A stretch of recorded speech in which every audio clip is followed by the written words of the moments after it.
iOS എന്ന് പറയുന്ന ആപ്പിളിൻ്റെ ഓപ്പറേറ്റിംഗ് സിസ്റ്റം വളരെ റീസെൻ്റ്ലിയാണ് ഐപാഡിനും ഐഫോണിനും വേണ്ടി സ്പ്ലിറ്റ് ചെയ്ത് iPadOS എന്നും iOS എന്നുള്ള രണ്ട് പേരുകളിൽ വന്നത്. അതുവരെ നമുക്കറിയാം ഇതെല്ലാം ഒറ്റ ഓപ്പറേറ്റിംഗ് സിസ്റ്റമാണ്.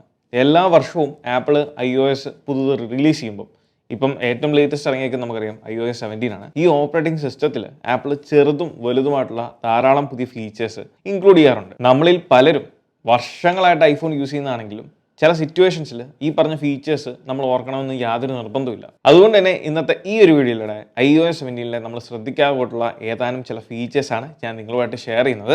ഈ വീഡിയോ കാണുന്നതിൽ പുതുതായിട്ട് ഐഫോണിലേക്ക് വന്നവരുണ്ടാകാം, നാളുകളായിട്ട് ഐഫോൺ യൂസ് ചെയ്യുന്നവരുണ്ടാകാം. ഇതെല്ലാവർക്കും ഒരേപോലെ തന്നെ ഉപകാരപ്പെടുന്ന വീഡിയോ ആണ്. So this is me Milan and welcome back. ഇതിലെ ഒന്നാമത്തെ ഫീച്ചർ എന്ന് പറയുന്നത് നമ്മുടെ ഫോൺ ഓപ്ഷനിൽ ആപ്പിൾ പുതുതായിട്ട് കൊണ്ടുവന്ന വോയിസ് മെയിൽ ഫീച്ചറാണ്.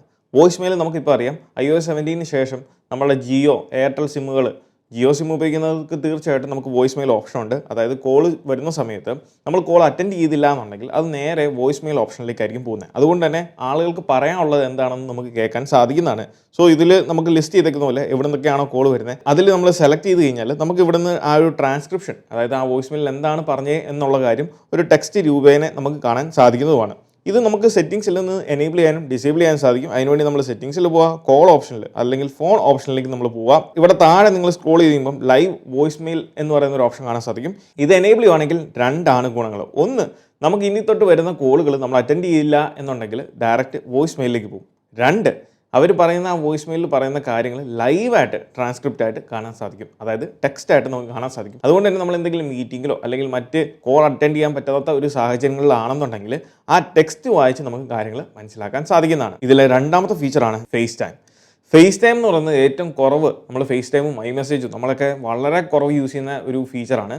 ശരിക്കും അതിനകത്ത് ധാരാളം ഒളിഞ്ഞിരിക്കുന്ന കുറേ അധികം ഓപ്ഷൻസ് ഉണ്ട്. സോ നിങ്ങളുടെ ഫാമിലി മെമ്പേഴ്സിന് അല്ലെങ്കിൽ ഫ്രണ്ട്സിനൊക്കെ ഐഫോൺ യൂസർ ആണ് എന്നുണ്ടെങ്കിൽ തീർച്ചയായിട്ടും നിങ്ങൾ ഫേസ് ടൈമും iMessageഉം ഒക്കെ യൂസ് ചെയ്ത് അതൊന്ന് എക്സ്പീരിയൻസ് ചെയ്യുക. സോ ഇവിടെ നിങ്ങൾ കാണുന്ന പോലെ നമുക്ക് റിയാക്ഷൻസ് കാണാൻ സാധിക്കും. സോ ഇവിടെ നമ്മൾ തംസപ്പ് കൊടുക്കുകയാണെങ്കിൽ അതിനനുസരിച്ചുള്ള റിയാക്ഷൻസ് അവിടെ കാണാം. ഇനിയിപ്പോൾ നമ്മൾ ഹാർട്ടാണ് കൊടുക്കുന്നതെങ്കിൽ ഈ ഒരു രീതിയിൽ റിയാക്ഷൻസ് കാണാൻ സാധിക്കും. സോ ഇതുപോലുള്ള കിഡിലൻ റിയാക്ഷൻസ് നമുക്ക് ഫേസ് ടൈം ഉപയോഗിച്ച് കാണാൻ സാധിക്കുന്നതാണ്. ഇതിലെ അടുത്ത ഫീച്ചർ എന്ന് പറയുന്നത് സൗണ്ട് റെക്കഗ്നീഷൻ. നമ്മൾ സെറ്റിംഗ്സിൽ ആക്സസിബിലിറ്റിയുടെ ഓപ്ഷനിൽ ഏറ്റവും താഴത്തേക്ക് സ്ക്രോൾ ചെയ്ത് കഴിഞ്ഞാൽ സൗണ്ട് റെക്കഗ്നീഷൻ എന്ന് പറയുന്ന ഒരു ഓപ്ഷൻ കാണാം.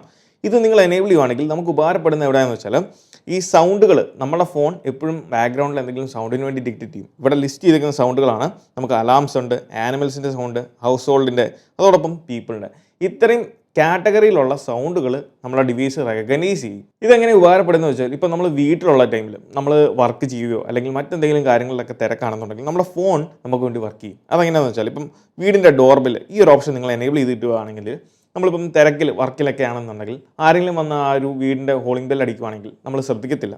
എന്നാൽ നമ്മൾ ഡിവൈസ് നമുക്ക് വേണ്ടി ശ്രദ്ധിക്കും. അതിനനുസരിച്ചുള്ള നോട്ടിഫിക്കേഷൻ അല്ലെങ്കിൽ നമുക്കുള്ള വാർണിംഗ്, അലേർട്ട് നമുക്ക് തരുകയും ചെയ്യും. ഇപ്പോൾ നമ്മൾ എയർപോർട്സ് ഉപയോഗിച്ചിട്ടൊക്കെയാണ് വർക്ക് ചെയ്യുന്നത്. ആ സമയത്ത് നമുക്കറിയാം സൗണ്ടുകളൊന്നും കേൾക്കത്തില്ല. സോ അങ്ങനെയുള്ള സാഹചര്യങ്ങളിൽ നമുക്ക് ഈ പറഞ്ഞ ഓപ്ഷൻസിൽ ഏതെങ്കിലുമൊക്കെ എനേബിൾ ചെയ്തിട്ടാൽ നമ്മളുടെ ഫോൺ നമുക്ക് ഫോണിലും നോട്ടിഫിക്കേഷൻ തരും. അതോടൊപ്പം തന്നെ നമ്മുടെ എയർപോർട്സിലും നമുക്ക് നോട്ടിഫൈ ചെയ്യുന്നതായിരിക്കും. എന്നാൽ ഈ സൗണ്ട് റെക്കഗ്നീഷൻ എന്ന് പറയുന്ന ഒരു ഫീച്ചർ വെറുതെ ഈ സെറ്റിംഗ്സിൽ മാത്രം ഒതുങ്ങി നിൽക്കുന്ന ഒരു കാര്യമല്ല.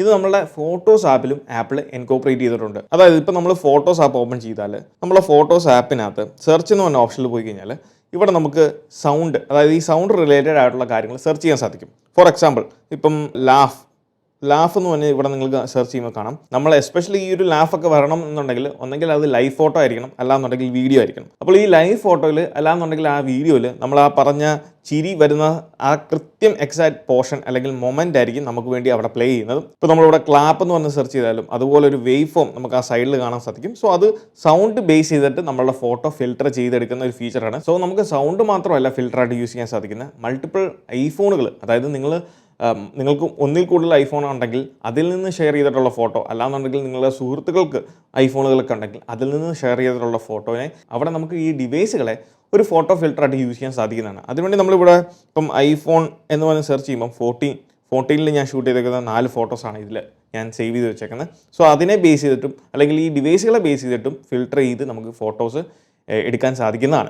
ഇതിലെ അടുത്ത ഫീച്ചർ എന്ന് പറയുന്നത് നമ്മുടെ ആപ്പിൾ TV ആണ്. സോ ഇതുപോലെ സിറി റിമോട്ട് ഉപയോഗിച്ചുകൊണ്ട് നമ്മുടെ കൺട്രോൾ സെൻറ്ററിൽ നിന്ന് നമുക്ക് നമ്മുടെ ആപ്പിൾ TV ആക്സസ് ചെയ്യാൻ സാധിക്കും. ഇപ്പം നമ്മൾ ജസ്റ്റ് ഈ ഒരു പ്രസ് ബട്ടണിൽ അല്ലെങ്കിൽ പവർ ഓൺ ബട്ടണിൽ ടാപ്പ് ചെയ്ത് കഴിഞ്ഞാൽ നമ്മുടെ ആപ്പിൾ TV എനേബിൾ ആകും.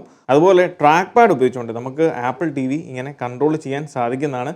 അതും നമുക്ക് ഉപകാരപ്പെടുന്ന ഒരു ഫീച്ചർ തന്നെയാണ്. ഇതിലെ അടുത്ത ഫീച്ചർ എന്ന് പറയുന്നത് ഇതുവരെ ഞാൻ അറിഞ്ഞിട്ടില്ലാത്ത അല്ലെങ്കിൽ എനിക്ക് അറിയത്തില്ലാത്ത ഒരു ഫീച്ചറാണ്. വളരെ റീസെൻ്റ്ലി ആണ് ഞാൻ ഇതിനെപ്പറ്റി അറിഞ്ഞത്. സിറി ഉപയോഗിച്ചുകൊണ്ട് നമുക്ക് മൃഗങ്ങളുടെ സൗണ്ട് മനസ്സിലാക്കാൻ സാധിക്കും. അതായത് ഞാൻ കാണിച്ചു തരാം. ഇപ്പോൾ നമ്മൾ സിറിനെ അതിനുവേണ്ടി ഇൻവോക്ക് ചെയ്തു. Siri, how does A lion sounds like? A lion sounds like this.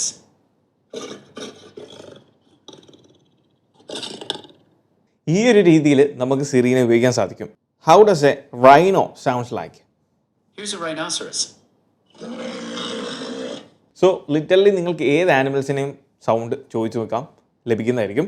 So വളരെ ഇൻട്രസ്റ്റിംഗ് ആയിട്ട് തോന്നി, അതുകൊണ്ട് ഞാൻ ഷെയർ ചെയ്യുന്നു. ഈ പറഞ്ഞ പോലെ മൃഗങ്ങളുടെ സൗണ്ട് മാത്രമല്ല, ചില സമയങ്ങളിൽ നമ്മുടെ ലക്കും സിറി ഉപയോഗിച്ച് പരീക്ഷിച്ച് നോക്കാവുന്നതാണ്. അതെങ്ങനെയാണെന്ന് വെച്ചാൽ ഇപ്പോൾ നമ്മൾ സിറിനെ ഇൻവോക്ക് ചെയ്ത് ഫ്ലിപ്പ് എ കോയിൻ.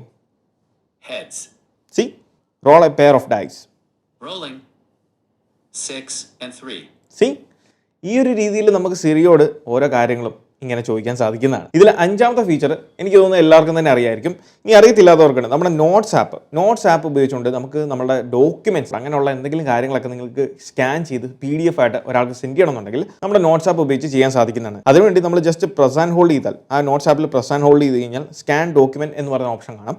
അതിൽ ടാപ്പ് ചെയ്ത് കഴിഞ്ഞാൽ നമുക്ക് ഡോക്യുമെൻറ്റ് സ്കാൻ ചെയ്യാവുന്നതാണ്. എന്നാൽ നമ്മൾ ഇതുപോലെ സ്കാൻ ചെയ്യുന്ന ഡോക്യുമെൻറ്റിൽ നമുക്ക് വളരെ ഈസി ആയിട്ട് റീഫ്രെയിം ചെയ്യാൻ സാധിക്കും. ഇപ്പോൾ ഇവിടെ ഈ ഒരു ഫോട്ടോ ഞാൻ ഇപ്പം എടുക്കുമ്പം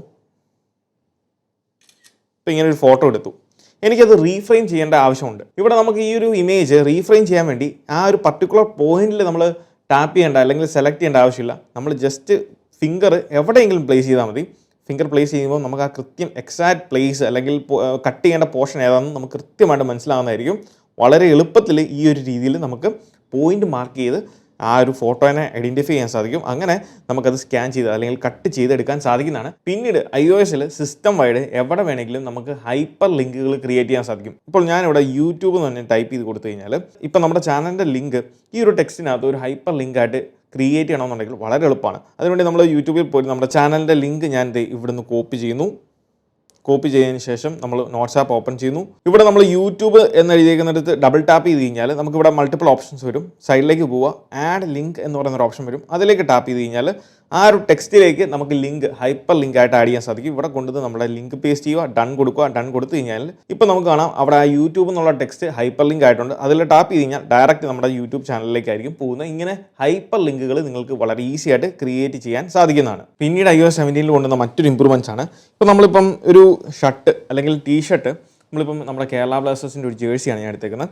ഇതിൽ നമ്മുടെ ലോണ്ട്രി ബേസ് ചെയ്തിട്ടുള്ള കുറച്ച് ഇൻഫർമേഷൻസ് ഓരോ ടീഷർട്ടുകളിലും ഷർട്ടിലും ഒക്കെ കൊടുത്തിട്ടുണ്ട്. അപ്പോൾ ഇതുപോലുള്ള കാര്യങ്ങൾ നമ്മളിപ്പോൾ ഒരു ഫോട്ടോ എടുക്കുകയാണെന്നുണ്ടെങ്കിൽ ഫോട്ടോ എടുത്ത് കഴിയുമ്പം നമുക്ക് ഈ ഒരു താഴെ നമ്മളുടെ ഈ ഒരു ഐക്കണിൽ പോയി കഴിഞ്ഞാൽ അതാണ് ലുക്കപ്പിൽ പോയി കഴിഞ്ഞാൽ നമുക്ക് മനസ്സിലാകും എന്തൊക്കെയാണ് ഈ ഒരു ലോണ്ട്രി കെയറിനകത്ത് കൊടുത്തേക്കുന്ന ഇൻഫർമേഷൻ എന്നുള്ളത്.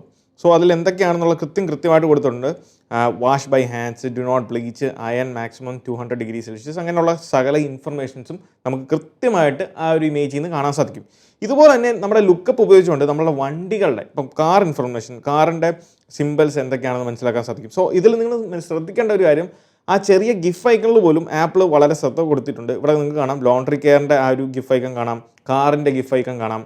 സോ ആഡ് സിമ്പിൾസ് എന്ന ഓപ്ഷനിൽ പോയി കഴിയുമ്പോൾ നമുക്കിവിടെ കാണാം എയർ ബാഗ്, അങ്ങനെയുള്ള സകല ഡീറ്റെയിൽസും നമുക്ക് ഇതുപോലെ ലുക്കപ്പ് എന്ന് പറഞ്ഞ ഫീച്ചർ ഉപയോഗിച്ചുകൊണ്ട് ഹെൽപ്ഫുൾ ആയിട്ടുള്ള രീതിയിൽ മനസ്സിലാക്കാൻ സാധിക്കുന്നതാണ്. ഇനിയിപ്പോൾ നിങ്ങളുടെ ഡിവൈസിൽ ഇതുപോലെ ലുക്കപ്പ് എനേബിൾഡ് അല്ല അല്ലെങ്കിൽ ആക്റ്റീവ് അല്ല എന്ന് വെച്ചാൽ അത് നമുക്ക് എങ്ങനെ എനേബിൾ ചെയ്യാൻ കാണിച്ചു തരാം. സെറ്റിംഗ്സിൽ പോവുക. സെറ്റിംഗ്സിൽ സിറി ആൻഡ് സെർച്ച് എന്നൊരു ഓപ്ഷൻ ഉണ്ട്. അതിൽ താഴത്തേക്ക് സ്ക്രോൾ ചെയ്ത് കഴിഞ്ഞാൽ ഷോ ഇൻ ലുക്കപ്പ് എന്ന് പറയുന്ന ഈ ഒരു ഓപ്ഷൻ ഡിസേബിൾഡ് ആണെങ്കിൽ ഇത് എനേബിൾ ചെയ്യുക. എനേബിൾ ചെയ്ത് കഴിയുമ്പം നമുക്ക് ലുക്കപ്പ് പ്രോപ്പറായിട്ട് വർക്ക് ചെയ്യുന്നതായിരിക്കും. ഇതിലെ അടുത്ത ഫീച്ചർ എന്ന് പറയുന്നത് നമുക്ക് മൾട്ടിപ്പിൾ ഓപ്ഷൻസ് സെലക്ട് ചെയ്യാൻ ഉള്ള ഈസി ആയിട്ടുള്ള ഒരു ഓപ്ഷനാണ് നമ്മുടെ 2 ഫിംഗേഴ്സ്. അതായത് ഈ 2 ഫിംഗേഴ്സ് ഉപയോഗിച്ച് നമ്മുടെ സിസ്റ്റം വൈഡ് നമ്മുടെ ഫസ്റ്റ് പാർട്ടി ആപ്ലിക്കേഷനിൽ ഈ ആപ്പിളിൻ്റെ ആപ്ലിക്കേഷൻസിൽ എവിടെ പോയാലും നിങ്ങൾക്ക് 2 ഫിംഗേഴ്സ് ഉപയോഗിച്ചുകൊണ്ട് മൾട്ടിപ്പിൾ ഓപ്ഷൻസ് സെലക്ട് ചെയ്യാൻ സാധിക്കും. നമ്മളിപ്പം കോൺടാക്ട്സിനകത്ത് പോയി കഴിഞ്ഞാൽ ഈ 2 ഫിംഗേഴ്സ് ഉപയോഗിച്ചുകൊണ്ട് നമുക്ക് താഴത്തേക്ക് ഇങ്ങനെ ഡ്രാഗ് ചെയ്ത് കഴിഞ്ഞാൽ ഇതുപോലെ നമുക്ക് കോൺടാക്റ്റുകൾ സെലക്ട് ചെയ്യാൻ സാധിക്കും. മെസ്സേജസിൽ നിങ്ങൾ പോയി 2 ഫിംഗേഴ്സ് ഉപയോഗിച്ച് പ്രസ് ആൻഡ് ഹോൾഡ് ചെയ്ത് ഇതുപോലെ താഴത്തേക്ക് വെച്ചാൽ നമ്മൾ ഈ താഴെ ഹോം ബട്ടൻ്റെ അവിടെ പ്രസ് ചെയ്ത് വെച്ചാൽ ഇതുപോലെ സെലക്ട് ആകുന്നതായിരിക്കും. നമുക്ക് മൾട്ടിപ്പിൾ ഓപ്ഷൻസ് ഇതുപോലെ സെലക്ട് ചെയ്യാൻ സാധിക്കുന്നതാണ്. പിന്നീട് iOS 17 വന്ന മറ്റൊരു ചേഞ്ചാണ്